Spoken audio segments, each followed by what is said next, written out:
Boa tarde a todos, sejam bem-vindos a esta nova conferência do 10º ciclo luso-italiano. Obrigada pela presença do público aqui na sala e pela presença dos que eventualmente não estarão a ouvir. Hoje tenho o prazer de apresentar, e não precisa de apresentações, o professor José Manuel Garcia, que este ano é também organizador, faz parte da organização deste ciclo, deste 10º ciclo luso-italiano. Vou dizer algumas palavras sobre o professor Garcia. Como já disse, não precisa de muita apresentação, porque é muito conhecido e a sua obra é excelente e está devidamente divulgada. O professor Garcia é doutorado em História pela Universidade de Porto, fez parte da Comissão Nacional para as Comemorações dos Descobrimentos Portugueses, pertence à Academia Portuguesa de História e à Academia de Marinha de Lisboa. É investigador do Gabinete de Estudos Oliciponenses e, como já disse, tem uma riquíssima bibliografia sobre a história de Portugal e dos descobrimentos. A sua área de atuação está centrada na expansão marítima de Portugal nos séculos XV até os finais do século XVI, XVII. E, em particular, nestes últimos anos, está a trabalhar muito aprofundadamente sobre uma empresa que está a ser comemorada, não é? Nestes últimos anos, trata-se da primeira viagem à volta do mundo de Fernando Magalhães e de Juan Sebastián Elcano. Hoje nos vai falar sobre nos vai apresentar uma conferência que do título deve reservar muitas surpresas. De Poggio Bracciolini a Cristóvão Colombo, os descobrimentos marítimos portugueses e os italianos. Deixo a palavra ao professor Garcia e, mais uma vez, o agradeço por participar enquanto orador e enquanto organizador deste ciclo.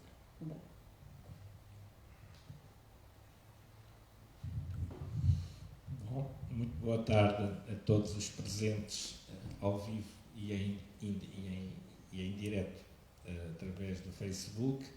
É um prazer muito grande estar aqui na minha casa, nossa casa, do Gabinete de Estudos Oliciponenses, onde todos são bem-vindos, apesar desta Covid. Todos são bem-vindos porque o Gabinete continua aberto à investigação sobre Lisboa. Evidentemente que foi um prazer hoje muito particular estar aqui na condição de conferencista, já não é a primeira vez, e ter também a particularidade e o grande prazer e a honra de ser apresentado pela minha grande amiga, a professora Nite Chatel, que foi que é muito bom ouvir, não falar sobre mim, mas ouvir falá-lo e fazer esta apresentação em que eu procurei, dentro do seu espírito e na colaboração que tenho dado a esta aproximação luso-italiana, falar sobre aquilo que eu gosto, que é os descobrimentos portugueses, e na sua relação com os nossos grandes amigos íntimos, os italianos. Eu quase que me apetece dizer, de facto, embora possa ser ouvido por mais pessoas que estão presentes, que, um pouco brincando com o que se costuma dizer de outra forma, que por trás dos grandes portugueses há sempre uns italianos.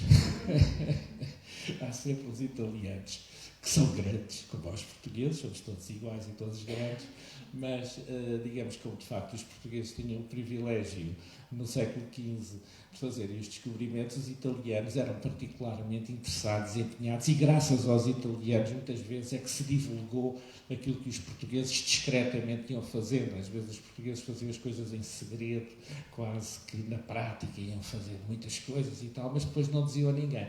Mas os italianos, felizmente, que estavam atentos e diziam sempre o que é que os portugueses andavam a fazer. De modo que ainda bem que os nossos amigos, grandes amigos italianos, divulgaram os descobrimentos. Por isso mesmo este tema hoje tem para mim um grande privilégio de reunir uma série de informações que eu tenho trabalhado ao longo do tempo, começando por uma figura notabilíssima, admirável da cultura europeia, e neste caso também, obviamente, especificamente italiano, Poggio Bracciolini, que em Portugal infelizmente não é muito conhecido, mas que é uma figura enorme da cultura europeia, e até ao nosso, obviamente, muito famoso e muito conhecido de todo o mundo, mais, obviamente, que é o Cristóvão Colombo. Eu vou procurar não ser muito maçudo, porque enfim, são temas às vezes um pouco específicos, mas tentar mostrar como as coisas estão relacionadas entre si.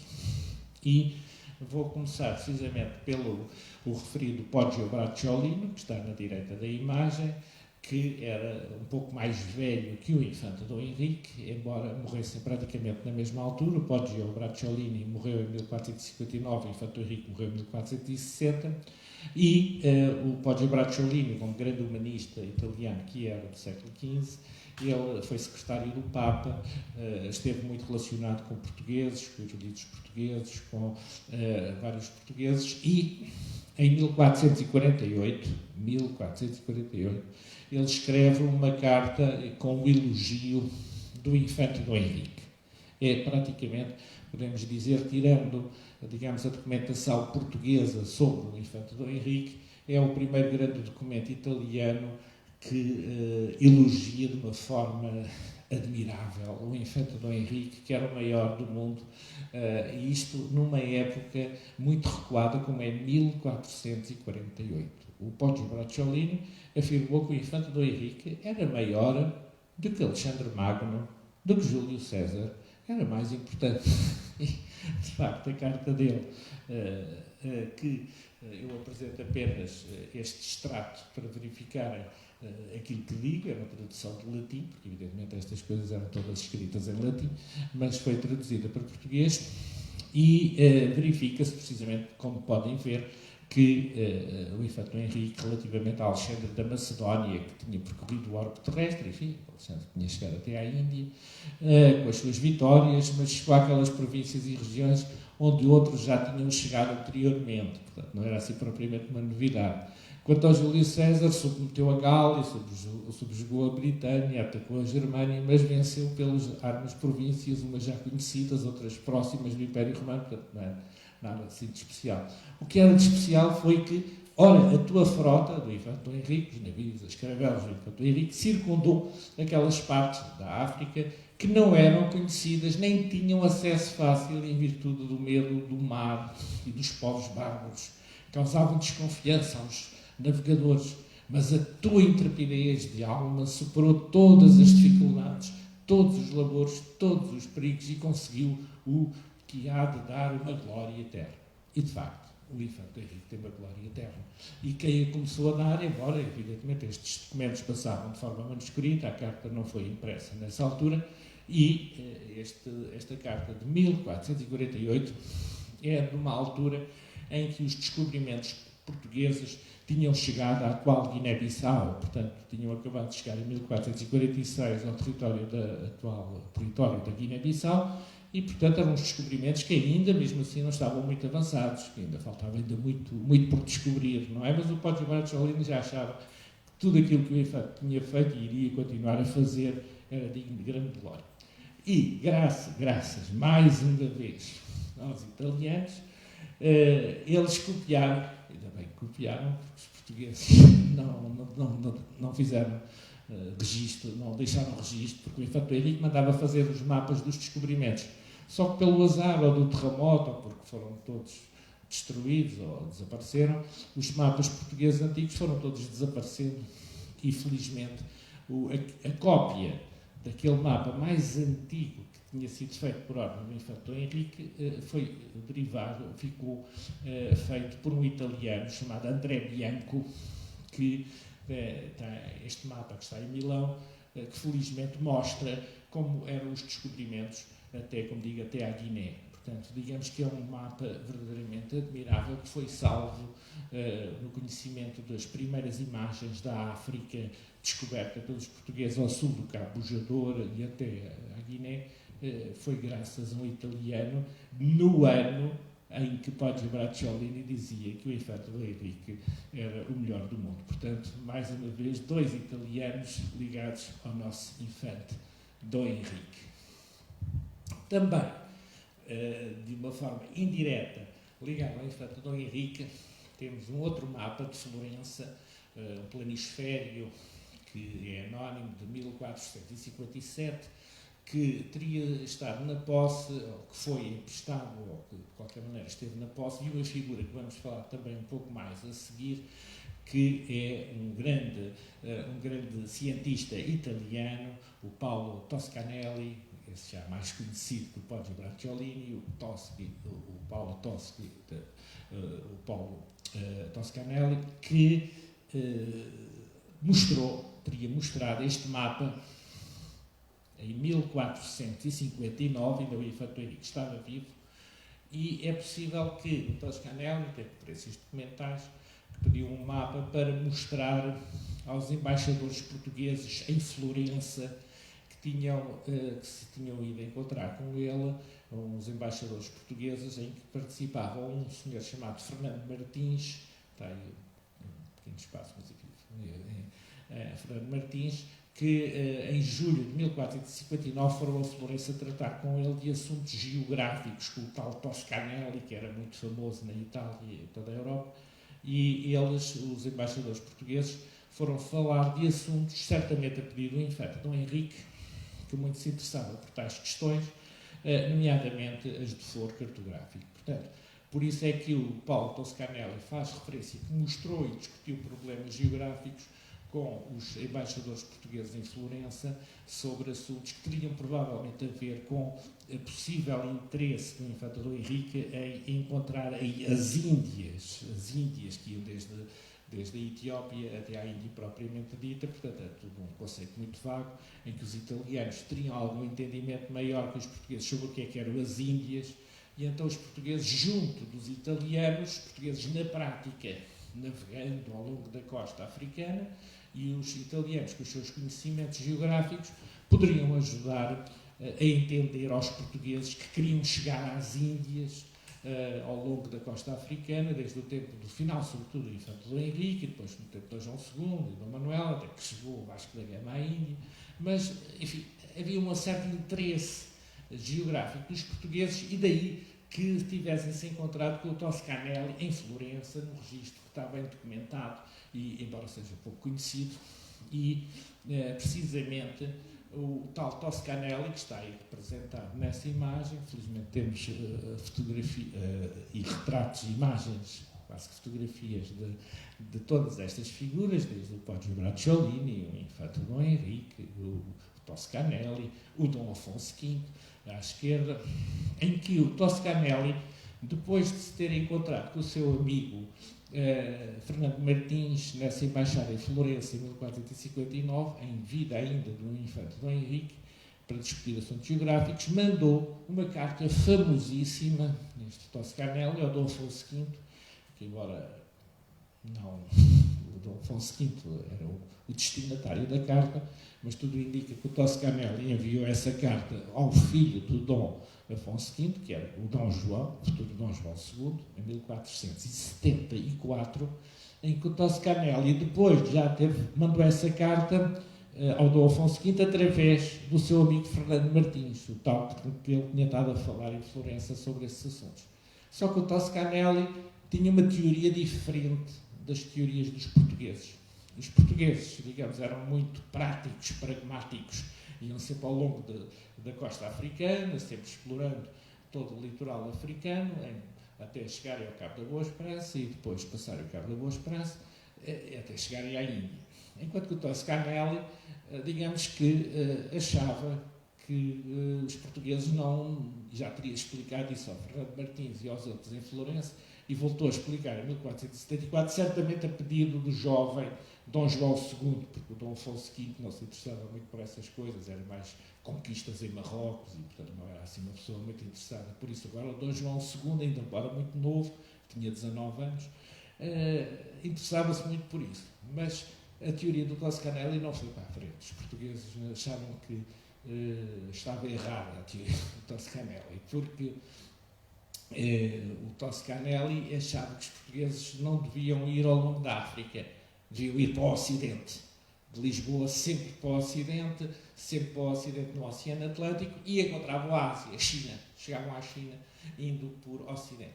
O Toscanelli explicou isso ao Dom Afonso V e ao seu amigo Fernando Martins, e mandou-lhe uma carta a explicar isso tudo, uma carta, portanto, com um mapa, que o mapa perdeu-se, mas depois reconstituiu-se. Como é que era esse mapa? Estão a ver um mapa com Portugal, a Península Ibérica, a Europa, a África e tal. E depois do outro lado tem a Ásia. Tem Cipão, tem o Japão, tem a China, tem isso tudo.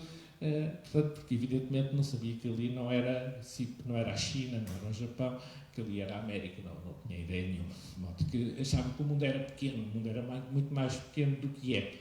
E foi, de facto, preciso fazer a viagem do Fernando Magalhães em 1519 e 1521 para nós sabermos que o mundo tem 40 mil quilómetros de circunferência, e o Toscanelli achava que tinha muito menos. E, portanto, a Ásia era já ali. Não conseguiu imaginar que houvesse uma América. E, portanto, este mapa muito interessante, tal como que ilustrava a carta que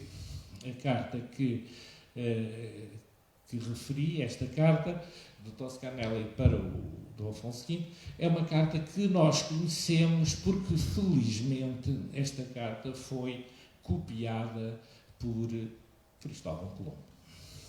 Cristóvão Colombo, que é justamente considerado, com toda a justiça, o genovês que, de facto, descobriu a América, ponto final.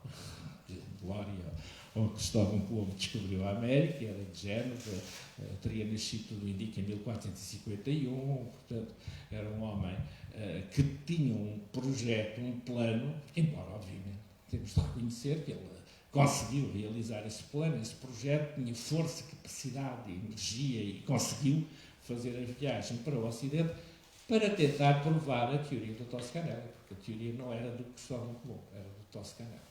E ele copiou a carta. Esta carta nós conhecemos-la porque o Cristóvão Colombo a copiou e depois pô-la num dos seus livros, ele tinha bastantes livros, foi comprando muitos livros, e então pôs esta cópia da carta que ele copiou em Lisboa, copiou-a, felizmente, e assim sabemos que o Toscanelli tinha escrito uma carta em 1474. Portanto, sempre os italianos ligados aos projetos portugueses, e desta vez com um mapa que infelizmente perdeu-se. Este mapa devia ser muito semelhante ao mapa que depois um alemão, porque podemos dizer que dentro das pessoas assim da Europa que mais se interessaram pelos descobrimentos foram, em primeiro lugar e acima de tudo, os italianos. Os espanhóis também andavam evidentemente a copiar e a espiar, etc., mas digamos assim, os italianos eram os mais interessados. Mas também havia alemães, havia mais que os franceses ou que os ingleses, os italianos e depois os alemães também eram muito interessados. E esta teoria do Paulo Toscanelli e do Cristóvão Colombo também foi partilhada por um alemão muito famoso, Martin Benheim, que fez um famoso globo em 1492, que tinha mais ou menos este mapa do Toscanelli. Portanto, este mapa em que a América já ali, que havia umas Antilhas no meio que facilmente permitia o acesso à Ásia, portanto, tudo isto andava no horizonte europeu e, sobretudo, italianos e alemães. E os portugueses não ligavam a isto. Os portugueses faziam explorações no Atlântico, andavam a ver se encontravam umas ilhas, mas não encontravam nada, e porque não avançaram um bocadinho mais, chegaram até aos Açores, depois dos Açores, provavelmente teriam andado perto da Terra Nova, mas não conseguiram propriamente descobrir, nunca conseguiram descobrir a América, foi o Cristóvão Colombo. Os portugueses também andavam muito interessados junto aos italianos, não apenas em Florença, mas também na outra cidade maior da Itália, que é Veneza, onde havia até mais atividades ligadas ao Oriente, por causa das tradicionais ligações de Veneza, em que o Dom Afonso V, enfim, através sempre neste caso através do infante Dom Henrique, como disse, o Dom Afonso V não se interessava por estas coisas, que se interessava no tempo dele ou era o filho, o Dom João, ou era o seu tio-avô, o Infante Dom Henrique. E então o Infante Dom Henrique, novamente, antes de morrer, no fim da vida, ele encomendou em 1456 em Veneza um mapa-mundo ao Fra Mauro. Este desenho desta figura, este retrato deste Fra Mauro, um frade de Veneza, muito famoso na cartografia europeia, em que lhe pagou caríssimo este frade veneziano para fazer um mapa-mundo, porque os portugueses estavam muito interessados, digamos, em passar a África para chegar ao Oriente, só que os portugueses não sabiam muito bem como é que era o Oriente, sabiam os mapas do Ptolomeu, alguns mapas medievais, mas queriam uma coisa atualizada. E então pediram lá àquele veneziano, Fra Mauro, o mapa. E este mapa foi muito bem pago pelos portugueses, que depois não desagradou muito, mas enfim, já tinham gasto muito dinheiro com ele e trouxeram-no em 1459. Ainda teriam mostrado ao Infante Dom Henrique, que na altura vivia em Lagos e Sagres, estava quase a morrer, ele radicou-se no fim da vida no Algarve, e então morreu em Sagres, em 1460, e então andava por ali, 1459, 60, entre Lagos e Sagres. E ele teria visto aí ainda o mapa, que depois veio para Lisboa, e depois foi visto este mapa do Fra Mauro, foi visto no Castelo de São Jorge ainda, provavelmente no Palácio Real, no Paço de Alcáçova, em São Jorge, no Castelo de São Jorge, viram este mapa, os alemães, precisamente, alemães, o Jerónimo Munzer, quando veio aqui também cheio de curiosidade, viu este mapa e disse que era um mapa muito grande, tinha cerca de 2 metros. Depois os venezianos fizeram uma cópia, que ainda está em Veneza, deste mapa que veio para Portugal, e os venezianos ainda podem ver lá num dos palácios de Veneza, ainda está lá este mapa, que nós temos esta cópia, portanto o mapa português que veio para Portugal e se perdeu, que estava no Castelo de São Jorge, devia ser parecido com este. Portanto, é um mapa muito interessante, mostra a Ásia, mostra tudo com grande progresso, conhecimento, mas mesmo assim ainda há muitas deformações. Não é? De qualquer maneira, é para mostrar que esta relação dos italianos com os portugueses era muito profunda no tempo do Infante Dom Henrique. E ligado ao Infante Dom Henrique, o italiano, talvez um dos italianos mais conhecidos que teve ligado ao Infante Dom Henrique, mais que o Fra Mauro, ou mais que o Toscanelli, indiretamente, ou do que o Poggio Bracciolini, é Luís de Cadamosto, Luís Alvício de Cadamosto, que era um veneziano, um jovem veneziano, que veio da Itália ia fazer negócios lá para o norte da Europa, para a Flandres, mas os navios que quando iam do Mediterrâneo para o Atlântico muitas vezes não tinham vento e tinham de ficar em Sagres, na zona de Sagres, à espera de vento. Era uma zona inóspita, uma zona que, como sabem, o Algarve tem muitos problemas de vento, e então eles ficavam ali muitas vezes à espera do vento para poderem continuar a navegar ao longo da costa portuguesa em direção à Bélgica, à Holanda, à Inglaterra, à França, etc.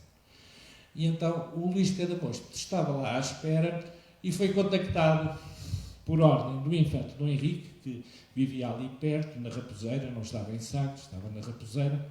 E então o Cadamosto, em 1454, ficou muito maravilhado, em 1454, naquele sítio inóspito que era Sagres, onde o Infante Dom Henrique tinha os seus trabalhadores a fazer a sua vila do Infante, que ele queria fazer lá uma vila estratégica de apoio à navegação em Sagres, não era para fazer a escola náutica, nem essas coisas que inventaram, mas era de facto, ele queria fazer ali uma vila do Infante, uma vila de apoio à navegação, mas aquilo era muito difícil, não havia lá nada e tinha muita dificuldade. E, precisamente, ele enviou da Raposeira, portanto, como sabe, ao pé de Vila do Bispo, e então ele estava lá, não estava em Sagres, estava na Raposeira, tinha lá uma casa, e então mandou falar com o Cadamosto um Patrício di Conti. E o Cadamosto, quando viu lá este Patrício di Conti junto das suas galés em Sagres, ficou admiradíssimo que o Infante Dom Henrique tinha um consultor veneziano, conjuntamente com outros delegados portugueses que o Infante Dom Henrique lhe mandou, ficou de boca aberta quando viu um Patrício di Conti veneziano que falou com o Luís Cadamosto. Portanto, realmente é fabuloso esta relação de proximidade dos portugueses com os italianos, que até na Raposeira estava um italiano, que era o Patrício Di Conti. E o mais interessante, este italiano, enfim, há muitos italianos, mas este Patrício Di Conti, e isto é que é o mais interessante, devia ser familiar, que era de Veneza, não é? Enfim, poderia haver muitos Di Conti em Veneza, mas tem a particularidade de haver um veneziano, porque os venezianos já andavam por todo lado também, por todo o mundo. Havia um outro italiano que se chamava Nicola Di Conti, 1385-1469, que este devia ser familiar desse Patrício Di Conti, que eram da mesma altura, e este Nicola Di Conti tinha ido em 1414, o ano antes da conquista de Ceuta, em 1415, tinha ido para a Ásia, andou por lá 25 anos, na Índia, andou por ali, parece que teria tido algum problema na Itália, depois andou por lá, confrontações de islamismo, depois pediu perdão quando chegou, regressou a Veneza em 1439, e o Papa teria perdoado desde que o tal Nicola Di Conti contasse ao Poggio Bracciolini, o tal que fez o elogio admirável do Infante Henrique, que era o maior, em 1448, pediu em 1439, quando andavam os descobrimentos portugueses praticamente a começar, e já este italiano tinha andado lá pela Índia, por conta própria, a fazer negócios, e regressou, e então, tal como outros grandes italianos, obviamente, como venezianos, como o Marco Polo muito famoso, que andou na China, no Oriente, 200 anos antes de Vasco da Gama, e escreveu o famoso livro de Marco Polo, ditou o livro de Marco Polo, e 200 anos antes do Vasco da Gama chegar à Índia. Portanto, os italianos eram grandes, não eram navegadores propriamente ditos, mas eram sim grandes aventureiros, e como é o caso do Marco Polo, ou deste menos conhecido, ninguém conhece, o Nicola Di Conti, que, no entanto, ele também era daqueles que falava, mas não escrevia, mas felizmente que ele ditou as coisas ao Poggio Bracciolini, que escreveu o relato de como é que era a Índia, as coisas que esse tal aventureiro tinha-lhe dito, não é? Portanto, ele, como secretário do Papa, o Poggio Bracciolini, registou, escreveu um texto muito interessante, e esse texto muito interessante, depois, mais tarde, por exemplo, foi publicado em Portugal em 1502 por um alemão, o Valentino Fernandes, que era o Marco Paulo, a edição do Marco Paulo em português, a primeira tradução portuguesa, 1502, em que tinha também a história deste Nicola Di Conti, que esse alemão era muito curioso também, como vos disse, eram entre italianos e alemães, andavam a ver quem é que divulgava mais as coisas, porque às vezes os portugueses não divulgavam muito, eram mais os franceses, os italianos e os alemães. Então este Nicola Di Conti devia ter alguma ligação com o tal Patrício Di Conti, que estava com o Infante Henrique. Portanto, digamos que este Cadamosto transmitiu isso, escreveu um livro, porque os portugueses não escreviam muito sobre os descobrimentos, mas o Cadamosto foi incitado pelo Infante Henrique, vá com as caravelas portuguesas, vá fazer os descobrimentos, que é que dá bom negócio, que você fica rico com isto, e o Cadamosto lá foi 2 vezes a Guiné, e ficou entusiasmado com as coisas exóticas da África, e por lá andou a descobrir até à Guiné, andou na região da Guiné, e portanto, andou na prática a navegar nas caravelas do Infante Dom Henrique. Depois o Infante Dom Henrique morreu em 1460, ele ainda teve algum tempo em Lagos, até que decidiu regressar a Veneza e escrever um pouco o relato das suas viagens muito engraçadas lá com os portugueses na Guiné. Entretanto, o Infante Dom Henrique morreu em 1460, há ali um interregno nas explorações, nos descobrimentos, entre 1474 e 1481, quando Dom João II sobe ao trono em 1481, e entretanto é neste período que aparece aqui em Portugal um outro aventureiro, o mais famoso aventureiro italiano da história, que é o Cristóvão Colombo. Tudo indica que, embora não se perceba muito bem como é que ele apareceu aqui em Portugal, há alguns que dizem que apareceu num naufrágio em Lagos, que ele teria naufragado em 1476 num combate que houve ao Largo de Lagos, e depois acabou por sobreviver, chegar a Portugal e por cá ficar durante 10 anos em Portugal e na Madeira, casou-se cá com a filha do Prestrelo, do Natário do Porto Santo, portanto, por cá ficou 10 anos, andou por aqui a fazer negócios de açúcar da Madeira, andou entre aqui e a Itália, e, portanto, Cristóvão Colombo, digamos que tornou-se uma espécie de português, como sabem, há aquela teoria absurda que diz que Cristóvão Colombo é português. Ele não foi português, não era português, mas tornou-se praticamente um português porque, digamos, não só porque se casou com uma senhora portuguesa, que aliás era também descendente de italianos, de Prestrelo, mas porque de facto aprendeu com os portugueses a navegar, foi até à Mina, até à Guiné, até andou com os portugueses a fazer os negócios do açúcar, depois com os italianos. Portanto, digamos que esta proximidade muito grande que havia entre Portugal e Itália é bem simbolizada por este Cristóvão Colombo, quando ele depois, em 1485, vai para a Espanha, os espanhóis dizem que ele é português. É português porque veio de Portugal, eles não o conheciam de lado nenhum, não sabiam que ele era de género, não sabiam, tinha uma vaga ideia que ele poderia ser italiano, mas como ele veio de Portugal, falaria português, e então era um português. De modo que era só por isso, não era porque ele tivesse cá nascido. Bom, mas de qualquer maneira, Cristóvão Colombo e o Dom João II tiveram uma relação um pouco, digamos, uma tentativa de aproximação que não funcionou. Houve aqui uma tentativa de ligação que não funcionou. Porque o que é que aconteceu?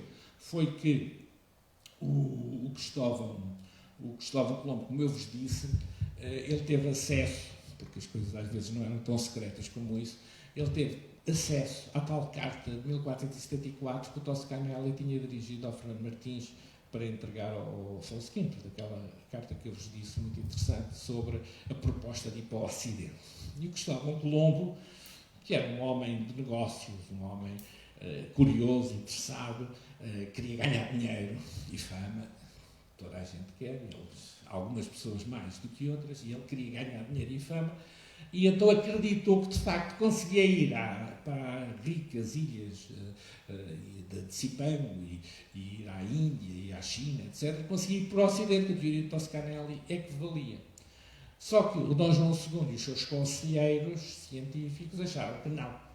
Tudo indica, eu defendi essa teoria, que eu, enfim, apresento, não juro que seja verdade, mas penso que seja, que o Cristóvão Colombo e o Dom João II se teriam encontrado aqui perto do sítio onde nos encontramos, aqui em Benfica, mais propriamente em Carnide, na zona propriamente da Igreja da Luz, portanto a Igreja de Nossa Senhora da Luz, que tinha sido fundada pelo Dom Afonso V em 1464, e na Igreja de Nossa Senhora da Luz havia muitas relíquias que eram depositadas pelos mariantes, porque era uma igreja cheia de milagres, de coisas famosas, e então os mariantes foram lá depositar na Igreja de Nossa Senhora da Luz, aqui em Carnide, foram depositar umas canas gigantes, diziam os bambus gigantes, que vinham do oceano ter à Ilha da Madeira, e então e aos Açores, pronto, e eles recolheram essas canas, e o Cristóvão Colombo, tal como os alemães que vinham cá fazer estas visitas turísticas, vieram lá do centro de Lisboa, da zona de Alfama, do Castelo de São Jorge, da Baixa, etc. Vieram por aí acima, até chegarem aqui a Carnide, foram ver as canas, ficaram todos muito abertos, e o Fernando e o Cristóvão Colombo também viu essas canas, que o filho dele diz que viu, e que falou com ela sobre essas canas, que estavam ali em Carnide, com o Dom João II. E o Dom João II, ao contrário do Dom Manuel, que quando não estava em Lisboa era como se não vivesse, que ele adorava Lisboa. O Dom Manuel, o Dom João II não era assim tão por Lisboa, porque ele preferia viver em Santarém ou em Évora, porque em Lisboa, infelizmente, havia muita peste nessa altura do tempo do Dom João II, e depois do Dom Manuel também havia, infelizmente, estas coisas da peste antigamente eram piores que agora. Não é? Portanto, e o Dom João II, geralmente, por causa disso, não se aproximava do centro de Lisboa, porque isto aqui, a zona de Benfica e Carnide, não era Lisboa, como é evidente. E então, em 1483, em junho, quando o Duque de Bragança estava a ser executado em Évora, que enfim, era traidor ao Dom João II, e foi executado. E na altura o Dom João II andava por Carnide, e provavelmente foi a única altura que ele se aproximou de Lisboa, o resto andava sempre fora daqui. E então, Cristóvão Colombo provavelmente ter-lhe proposto ao Dom João II: olha, eu quero quero pôr em prática a teoria do Toscanel. Isso não pode ser, isso os cientistas, colaboradores dele, não pode ser, o mundo é muito maior do que você diz, você vai por aí fora, nunca mais lá chega à Ásia, como você diz, realmente a Terra é redonda, podia ser, mas a Terra é muito maior do que você diz. E realmente foi-se embora.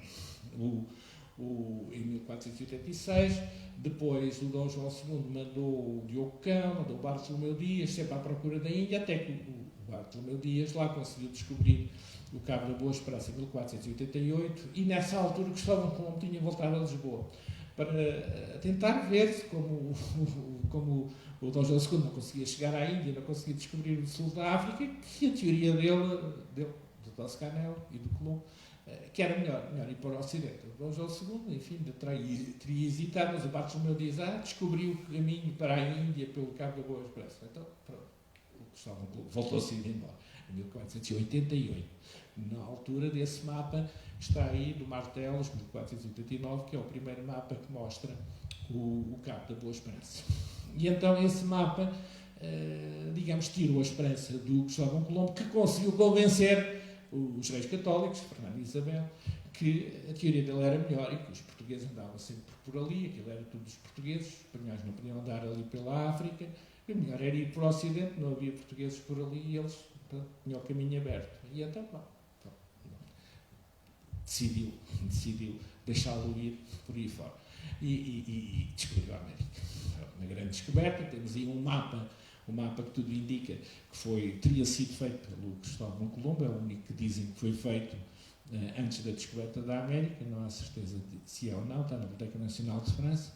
E depois, precisamente em Lisboa, ele volta a sair, Lisboa continua virada para a África e para o Oriente, ele vai para o Ocidente, um Ocidente que já tinha começado, digamos assim, com os italianos, sempre com a cartografia italiana, esta antes da cartografia portuguesa, há um mapa de 1424 de um veneziano que mostra pela primeira vez em 1424 a Madeira, ainda é muito fantasioso, e é um mapa que mostra, digamos, o mundo ocidental, o mundo atlântico, e que é um mapa, digamos, anterior à cartografia portuguesa. A cartografia portuguesa mais antiga que se conhece, tirando aquela cópia de 1448 que eu vos mostrei, é este mapa que está, mais uma vez, a Itália. Felizmente, graças aos italianos, eles salvaram-nos grande parte da nossa cartografia. E este mapa português, que representa Lisboa, Ceuta e vai até ao Golfo da Guiné, até à zona da Nigéria, este mapa, que alguns dataram que seria de 1471, na verdade poderia ser posterior, talvez 1482, do início do reinado de Dom João II, é o primeiro mapa português, que está na Biblioteca Estense Universitária de Modena na Itália, e, portanto, é um mapa fabuloso que mostra precisamente os descobrimentos portugueses antes de Dom João II, que os começou a mandar fazer por Diogo Cão em 1482. Este, portanto, digamos, tem o Golfo, que foi descoberto a partir aqui de Lisboa por Fernão Gomes, cidadão de Lisboa e depois fidalgo da Casa Real, que todos estes descobrimentos os portugueses iam avançando sempre devagar, enquanto o Cristóvão Colombo andava com as suas teorias, que não só depois, uns 10 anos depois deste mapa ter sido feito, é que ele conseguiu ir para a América. E, portanto,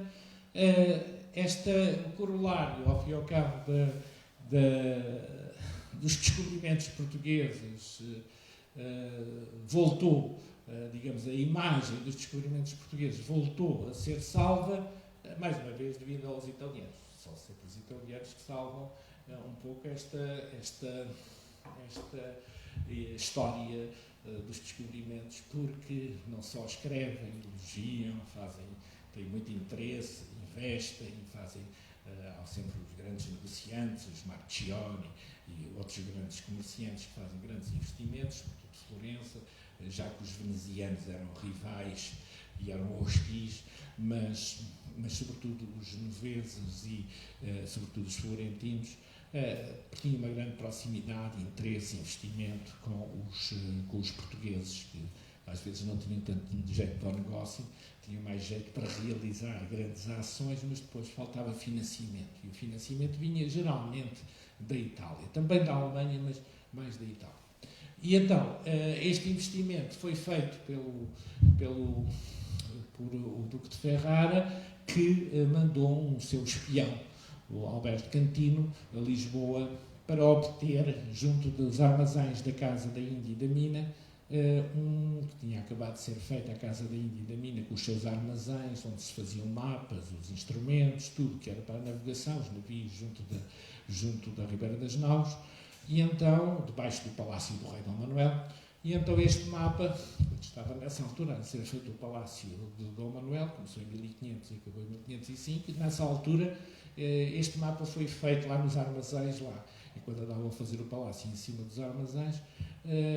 Este mapa foi feito, pagou 12 cruzados, 12 ducados, 12 ducados era igual a 12 cruzados, que era bastante dinheiro, para fazerem este mapa muito bonito, com a representação da mina, com a Índia, que tinha sido descoberta havia pouco tempo. O Pedro Álvares Cabral tinha vindo um ano atrás, tinha vindo da Índia, em 1501, portanto este mapa foi feito em outubro de 1502, na altura em que os Jerónimos estavam a começar a ser feitos. Reparem bem a grandiosidade do Rei Dom Manuel, não era? Era o Mosteiro dos Jerónimos, era o Palácio, era mapas, foi o ano em que estavam todos contentes, nasceu o seu filho, o Dom João III, portanto, o Gil Vicente começou a sua obra literária e teatral, portanto, era uma época gloriosa para o Dom Manuel e para os portugueses.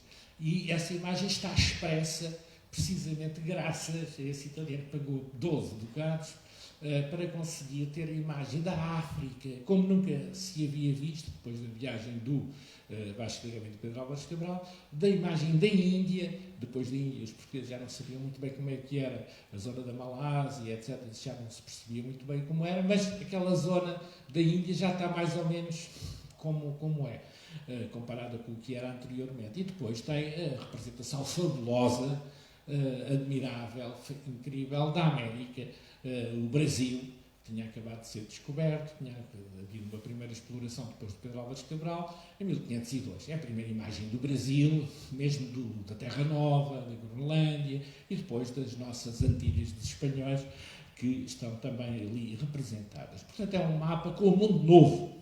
Aliás, eu acho também muito interessante divulgar essa ideia. Foi mais um italiano, mais uma vez um veneziano, Pasqualini, um embaixador veneziano, que em 1501 escreve uma carta fabulosa para Veneza a dizer: estes portugueses são incríveis, acabaram de descobrir na Terra Nova o Gaspar Corte Real, as descrições de que ele andou lá a ver no norte, que era um bocado só gelo e tal, mas enfim, era uma coisa curiosa lá, aquelas terras do norte, e acreditam que aquela terra do norte da América está ligada à terra que foi acabada de descobrir, na terra dos papagaios, o Brasil, e também está ligada à terra que os espanhóis descobriram lá das Antilhas. Portanto, aquilo percebeu que aquilo era tudo um mundo novo. Em 1501, diziam os portugueses que aquilo não era nada como o Cristóvão Colombo dizia, que aquilo era a Ásia.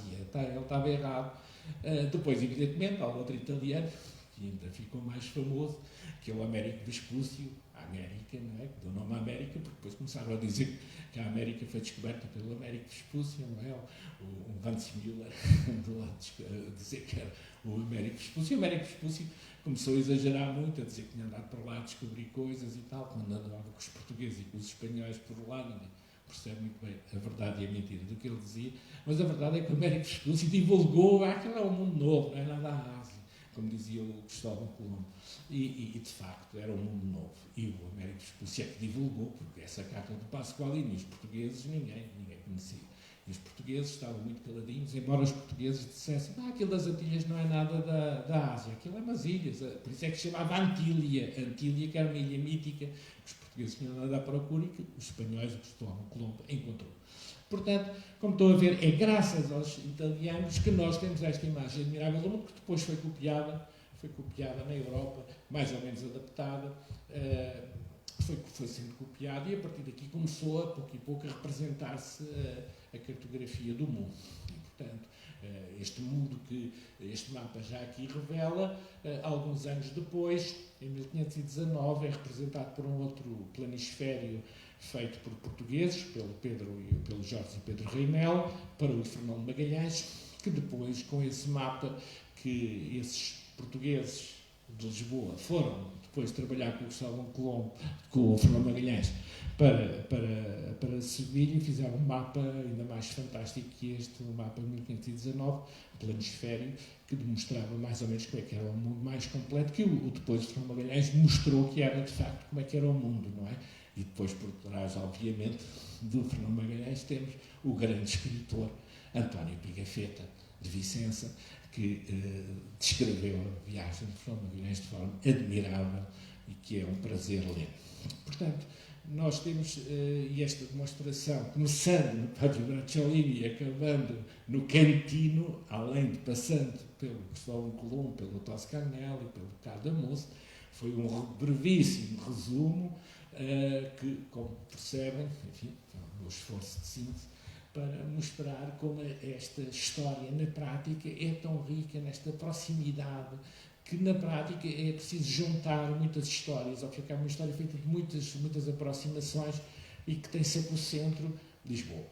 A nossa Lisboa é sempre, e por isso é que eu digo que durante muito tempo Lisboa não era uma cidade periférica, era o centro do mundo. Porque era daqui de Lisboa que as pessoas podiam ir para o Brasil, para a Terra Nova, para a África, para a Ásia, para a China, para as Molucas, para todo lado, só de Lisboa. De Sevilha só iam para a América. De França não iam para lado nenhum, nem na Itália, não sei se fossem a pé, porque realmente só pelos navios portugueses é que dominavam, devido ao Tratado de Tordesilhas, que está aqui bem marcado ali na zona do Amazonas, é que os navios portugueses tinham o exclusivo devido à política de mare clausum dos portugueses. E essa política de mare clausum era um pouco de segredo, não é? Mas felizmente, como vos disse e mostrei, os italianos mostraram-se sempre muito preocupados na revelação dos segredos dos portugueses através de cartas sucessivas, dos cernis e tudo. Todos, quantidades fabulosas. Houve mais italianos a escrever sobre os descobrimentos do que os portugueses. Porque nós tivemos grandes cronistas, como o Ponzianos de Zurara, como o João de Barros, como o João Lopes Castanheda, mas geralmente são pessoas que escrevem em segunda mão.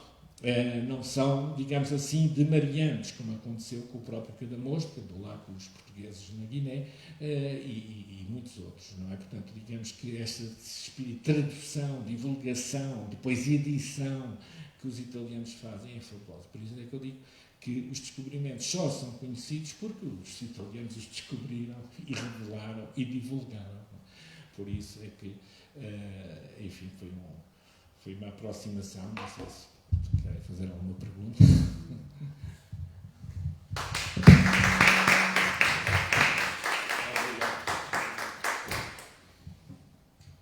Muito obrigada e muito agradeço este apanhado sobre a presença de italianos, intelectuais, navegadores, religiosos e cartógrafos, parecendo que não, mas era muita gente com particularidades diferentes que participaram, que estavam aqui no período do infante Dom Henrique. E depois a teoria interessantíssima de Paolo dal Pozzo Toscanelli, que é conhecida, foi estudada, mas o professor sublinhou a importância desta teoria, que depois foi levado para frente para Cristóvão Colombo. E podemos dizer que, na altura, eram teorias do complotto, não é? Complotista. Se fosse agora, não é? Eram e que, apesar dos antigos comitados técnicos científicos, com o parecer desfavorável, no entanto, foram levados para frente, não é? Acho isto importante porque as ideias das pessoas devem ser ouvidas, digamos assim. Depois, achei interessante, nunca tinha pensado na possibilidade de Patrícia da Conte e de Nicola da Conte serem da mesma família. De fato, faz todo o sentido. Porque Patrícia da Conte encontra-se esta pessoa, esta personagem sobre a qual ninguém escreveu nada. Menciona-se que era cônsul dos venecianos e estava muito ligado à figura do infante Dom Henrique. Mas mora ali, né? Reproduz-se isto, mas nunca tinha pensado que de fato podia ser da mesma família de Nicolau da Conte, e nesse sentido também a importância de ter mencionado outra vez o Poggio Bracciolini, que escreveu tudo aquilo que escreveu. Portanto, nós podemos estudar estas pessoas particularmente, mas depois fazer um apanhado é muito mais importante, porque percebem-se as dinâmicas e as interrelações entre eles. E depois também o Fra Mauro, e depois as cidades que estavam metidas nisso, Florença, Gênova, Veneza. Agora, o Andrea Bianco, não sei se era de Milão, era milanês, não sei. Não, foi lá parar, eu não sei onde é que ele era, se já não sei dos genovês. Era provável. E, portanto, acho esta apresentação interessantíssima. Muito obrigada. Agora não sei se há alguma intervenção aqui ou... Não. Mantivemos mais ou menos o tempo, não sei se querem perguntar alguma coisa. Depois deste comentário já tão agradável e que mostra, digamos, que o impacto, pelo menos, penso que terá sido interessante, porque resulta de facto muita experiência, muitas... Diga? Eu posso falar aqui? Sim, eu posso falar. Tomás, muito obrigado, foi extremamente interessante. Fiquei apenas com uma dúvida. O mapa de Cantino, não se sabe por quem é que ele copiou, pois não se sabe quem foi a pessoa original que o fez? Não, infelizmente não, porque não temos cartógrafos bem identificados neste... não temos identificados os autores deste planisfério de Cantino, que estava ligado aos armazéns da Casa da Índia e da Mina, portanto sabemos onde é que estava, ali debaixo da Câmara Municipal até à zona da Rua do Ouro, que era ali que estava o Palácio e os armazéns, ao pé da Rua do Arsenal. Mas não sabemos, é incrível, porque de facto não é o estilo do Jorge e do Pedro Reinel, que na altura faziam mapas, ainda não é o estilo do Lopo Homem, que em 1502 ainda não fazia, portanto os nomes dos cartógrafos portugueses não há. Ele teria ligado, digamos, a cartógrafos que eram todos anónimos, porque praticamente os primeiros cartógrafos portugueses são só os Reinéis, os outros que desde o tempo do infante Dom Henrique faziam mapas não são conhecidos, ficaram todos anónimos, e este mapa é anónimo. O que eu acho também curioso é que este mapa custou 12 ducados, que era bastante dinheiro na altura, pago pelo Duque de Ferrara, mas é os mesmos 12 ducados que o Fernando Magalhães pagou ao Jorge e ao Pedro Reinel, que eram os grandes cartógrafos que trabalhavam para ele, para o empreendimento da viagem de circunnavigação, que também custaram 12 ducados, que também é uma coisa engraçada. O outro planisfério que os portugueses fizeram, neste caso para o próprio português também, Fernando Magalhães, mas tudo pago pelos espanhóis e feito para os espanhóis, tudo só para os espanhóis, mas tudo por portugueses, também custou 12 ducados, que eram quantias bastante consideráveis. É engraçado que esse outro planisfério, este se calhar também fizeram umas caixas de couro especiais para levar estes mapas, porque eram muito valiosos, não é? E de facto depois, a partir de Ferrara, começaram a ser copiados na Europa, porque os portugueses não imprimiam mapas, era tudo segredo, mas os segredos eram furados, mas não sabemos de facto estes autores. Então a questão do mapa de Cantino foi uma ação de espionagem? Foi, por isso, simplesmente espionagem paga clandestinamente, e bem paga, porque os italianos não conseguiam de outra forma, porque os portugueses tinham mesmo leis, o Dom João II e o Dom Manuel tinham leis em que podiam levar à execução à morte de quem divulgasse estes segredos, daí que, no entanto, eles acabaram por sair, de vez em quando havia umas execuções, mas apesar de tudo o dinheiro que era pago motivava que os espiões continuassem a haver. Então os venezianos tinham imensos espiões. Quando foi no tempo do Dom Manuel, havia espiões que faziam relatórios sobre tudo o que se passava cá em Portugal, porque eram concorrentes dos negócios deles em Veneza com os muçulmanos, e os portugueses lutavam com os muçulmanos, depois os venezianos iam ajudar os muçulmanos contra os portugueses. Temos, havia um grande interesse na espionagem italiana cá. Quer dizer, havia os colaboradores, os florentinos, os genoveses, etc., e havia os rivais venezianos que eram muito amigos por um lado, procuravam muita amizade, o Dom Manuel ajudava os venezianos faziam coisas muito interessantes com os portugueses, mas depois os negócios eram à parte, enquanto que os florentinos e os genoveses apostavam e investiam dinheiro com os portugueses, eram colaboradores, iam nos navios portugueses, iam para a Índia, iam até para a China, iam com os portugueses para todo lado. Por exemplo, dessa família Perestrelo, da mulher do Colombo, houve que eram portugueses, não eram os descendentes desses Peregrelos. O segundo português a ir à China era um Perestrelo. Depois do primeiro português lá ter ido, o segundo já era também desses tais Peregrelos, não é? Portanto, na armada oficial para o descobrimento da China em 1515, o feitor-mor da armada era um italiano, não é? Portanto, havia sempre italianos em todo lado. Mais que alemães. Também havia alemães, eu digo sempre que também havia alemães, porque também não se pode esconder isso. Mas os italianos eram umas figuras privilegiadas. E é graças ao... Por isso é que o Cantino, como o mapa era anónimo, ficou o nome Cantino. Porque ele, inclusive, conhecem-se as cartas que ele escreveu ao Duque de Ferrara. Vou pagar os 12, o mapa é muito interessante. Conhecem-se as cartas do Cantino para o Duque de Ferrara.